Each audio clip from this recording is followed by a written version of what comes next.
Assalamualaikum warahmatullahi wabarakatuh. Perkenalkan, saya Mentari Ariska Yufilaviani, mahasiswi Prodi Pendidikan Islam Anak Usia Dini, Universitas Islam Negeri Sultan Taha Saifuddin Jambi. Di sini saya akan membuat video untuk memenuhi tugas ujian komprehensif saya dengan dosen penguji 1, Bapak Dodi Haryanto MPDI. Di sini saya akan menjelaskan isi dari buku yang berjudul Media Pembelajaran Anak Usia Dini, karangan Guslinda SPD MPD. Baiklah, pada bab 1 kita akan membahas mengenai konsep media pembelajaran. Media pembelajaran mempunyai peranan yang penting dalam proses kegiatan belajar mengajar. Dengan adanya media, proses kegiatan belajar mengajar akan semakin dirasakan manfaatnya. Penggunaan media diharapkan akan menumbuhkan dampak positif, seperti munculnya proses pembelajaran yang lebih kondusif, terjadinya umpan balik dalam proses belajar mengajar, dan mencapai hasil yang optimal. Menurut Arsyad pada tahun 2016, istilah media berasal dari bahasa Latin yang merupakan bentuk jamak dari medium, yang secara harafiah berarti perantara atau pengantar. Secara umumnya adalah segala sesuatu yang dapat menyalurkan informasi dari sumber informasi kepada penerima informasi. Setelah media dikenal dalam bidang komunikasi, proses belajar mengajar pada dasarnya juga merupakan proses komunikasi. Sehingga media yang digunakan dalam pembelajaran disebut media pembelajaran. Menurut Hairudin, pada tahun 2008 berpendapat bahwa segala sesuatu yang dapat mengalirkan informasi dari sumber kepada penerima serta untuk mencapai tujuan pembelajaran tertentu yang sudah direncanakan. Sedangkan menurut Hairudin DKK pada tahun 2008 berpendapat bahwa media pembelajaran adalah segala sesuatu yang dapat mengalirkan informasi dari sumber kepada penerima, serta untuk mencapai tujuan pembelajaran tertentu yang sudah direncanakan. Sedangkan menurut Kamus Besar Bahasa Indonesia pada tahun 2005, media adalah berbagai jenis komponen dalam lingkungan anak yang dapat memberikan rangsangan untuk belajar anak. Jadi, dapat kita ambil kesimpulan bahwa media pembelajaran yaitu suatu bentuk peralatan, metode, atau teknik yang digunakan dalam mengalirkan pesan, membantu anggota-anggota bahan pelajaran sehingga dapat membangkitkan minat dan motivasi murid dalam mengikuti proses belajar mengajar tersebut. Baiklah, pada bab 2 kita akan membahas mengenai sumber belajar untuk anak usia dini. Sumber belajar adalah segala sesuatu yang terdapat di lingkungan sekitar anak yang dapat digunakan untuk membantu pemahaman anak dalam proses belajar mengajar. Menurut Asosiasi Teknologi Komunikasi Pendidikan, dalam Jalinus dan Ambiar pada tahun 2016, sumber belajar adalah semua sumber, baik berupa data, orang, atau benda yang digunakan untuk memberi fasilitas atau kemudahan belajar bagi siswa. Sedangkan menurut Sudono pada tahun 2000, mengartikan sumber belajar adalah bahan termasuk juga alat permainan untuk informasi maupun berbagai keterampilan untuk murid maupun guru antara lain buku referensi, buku cerita, gambar-gambar, narasumber, benda-benda, atau hasil-hasil budaya lainnya. Bertolak belakang dari beberapa pendapat ahli tentang sumber belajar, maka dapat diambil batasan bahwa sumber belajar adalah segala macam sumber bahan dan daya yang dirancang khusus maupun digunakan secara langsung untuk memberikan informasi dan keterampilan bagi guru maupun anak dalam proses belajar mengajar untuk mencapai tujuan pembelajaran. Dengan adanya sumber belajar, tentu akan memberikan kemudahan dalam menerima dan memahami pelajaran bagi anak.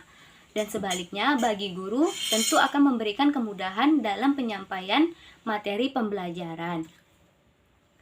Pada pembelajaran anak usia dini, semua sumber dan bahan yang ada di sekitar lingkungan anak dapat dijadikan sebagai sumber belajar. Misalnya, taman bunga yang ada di halaman sekolah, atau kebun binatang, supermarket, kolam ikan, dan lain sebagainya. Selain itu, hal-hal yang dekat secara emosional dengan anak seperti hobi, hal-hal yang disukai anak, film, dan lainnya juga dapat dijadikan sebagai sumber belajar yang dikembangkan melalui tema-tema pembelajaran. Pengembangan sumber belajar yang bervariasi tentu tidak lepas dari kreativitas guru dalam mengembangkan dan mengemas pembelajaran tersebut. Selanjutnya kita akan membahas mengenai fungsi dan manfaat sumber belajar. Fungsi dan manfaat sumber belajar dalam pembelajaran anak usia dini tentu didasari atas hubungannya dengan kebermanfaatan sumber belajar tersebut dalam mengoptimalkan belajar anak. Anak akan belajar secara optimal bila anak tertarik dengan apa yang dipelajarinya. Salah satu cara untuk mengoptimalkannya adalah dengan memberikan sumber belajar yang menarik minat belajar anak. Untuk itu, sumber belajar memiliki beberapa fungsi. Fungsi sebagaimana yang dikemukakan oleh Jalinus dan Ambiar pada tahun 2016 yaitu yang pertama, peningkatan produktivitas pembelajaran, yang kedua, memberikan pembelajaran yang sifatnya lebih individual, yang ketiga, memberikan dasar pembelajaran, yang keempat, belajar secara seketika, yang kelima, pembelajaran yang lebih luas dengan menyajikan informasi yang mampu menembus batas-batas geografi.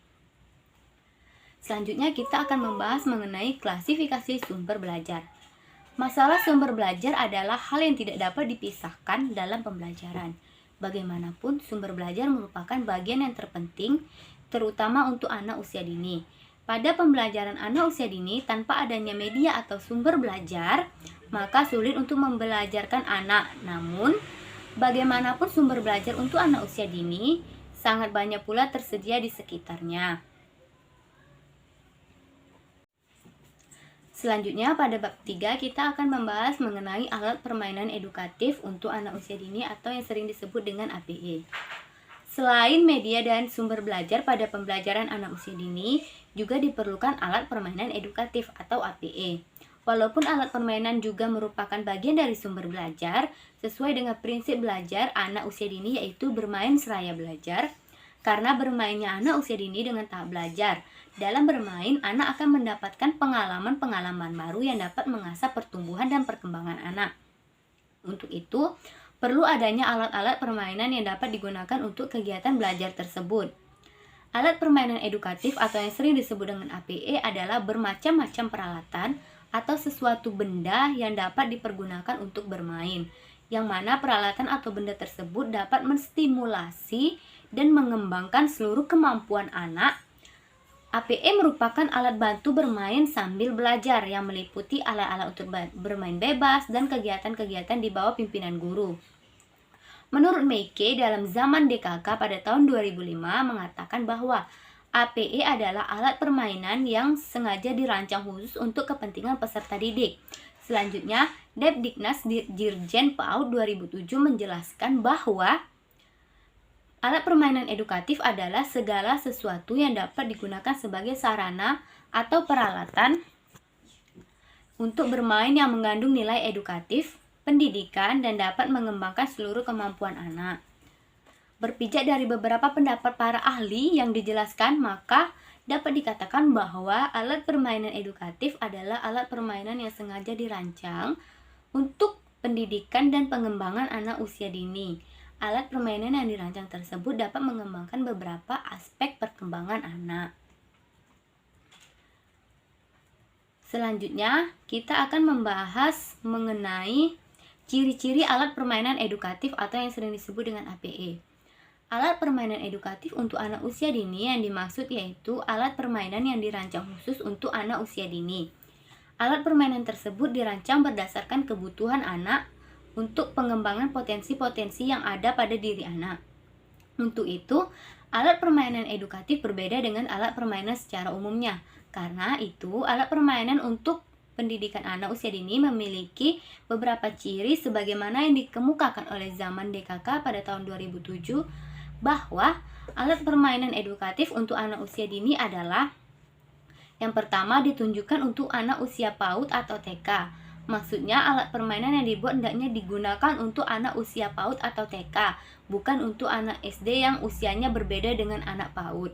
Selanjutnya, berfungsi untuk perkembangan anak PAUD atau TK. Alat permainan yang dirancang atau dibuat harus dapat mengembangkan aspek perkembangan yang ada pada anak usia dini.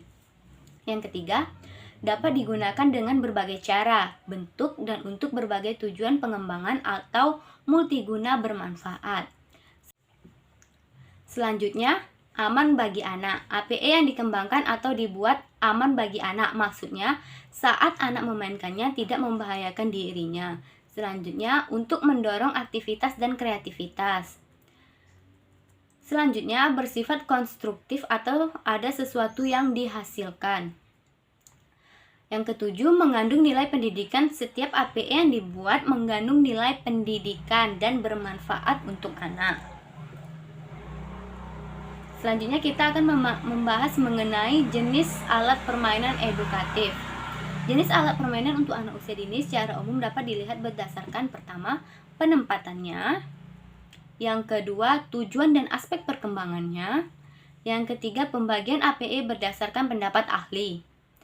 Selanjutnya pada bab 4 kita akan membahas mengenai pengembangan media pembelajaran bagi anak usia dini.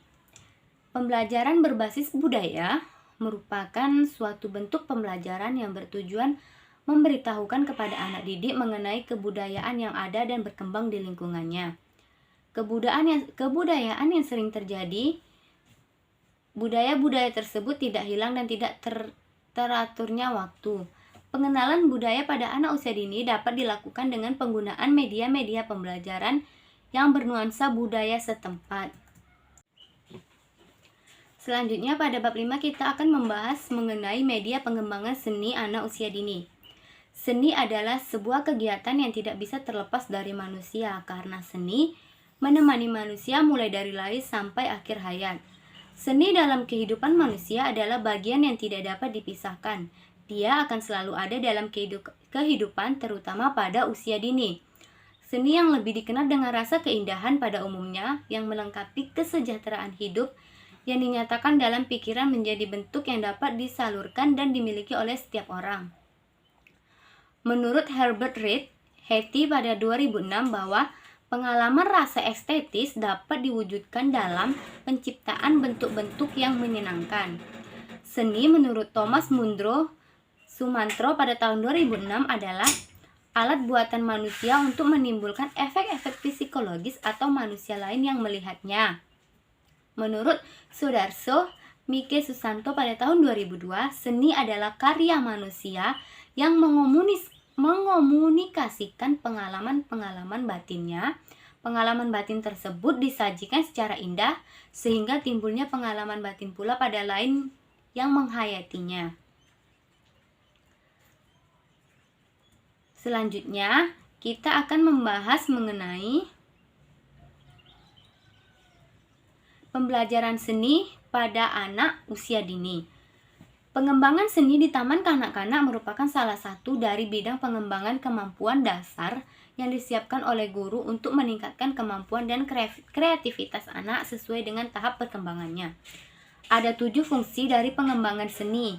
Menurut Direktorat Pembinaan Taman Kanak-kanak dan Sekolah Dasar pada tahun 2007 yaitu: pertama, melatih ketelitian dan kerapian anak. Kedua, fantasi dan kreativitas anak. Yang ketiga, melatih motorik halus anak. Yang keempat, memupuk pengamatan, pendengaran, dan daya cipta anak. Yang kelima, menghargai perasaan dan menghargai hasil karya anak lain. Yang keenam, imajinasi anak. Yang ketujuh, mengenali cara mengekspresikan diri dengan menggunakan teknik yang dikuasai oleh anak. Selanjutnya, implementasi pendidikan seni untuk anak usia dini. Pelaksanaan pendidikan seni di pendidikan anak usia dini atau TK adalah proses belajar yang dilakukan anak dengan mendapatkan pengalaman baru. Pengalaman yang diperoleh ketika melakukan kegiatan seni memperoleh pengetahuan sebagai hasil pengalaman dari kegiatan tersebut. Sementara perkembangan dewasa ini, masyarakat telah merasakan pentingnya suatu pendidikan di PAUD dalam membantu perkembangan seluruh aspek kepribadian anak.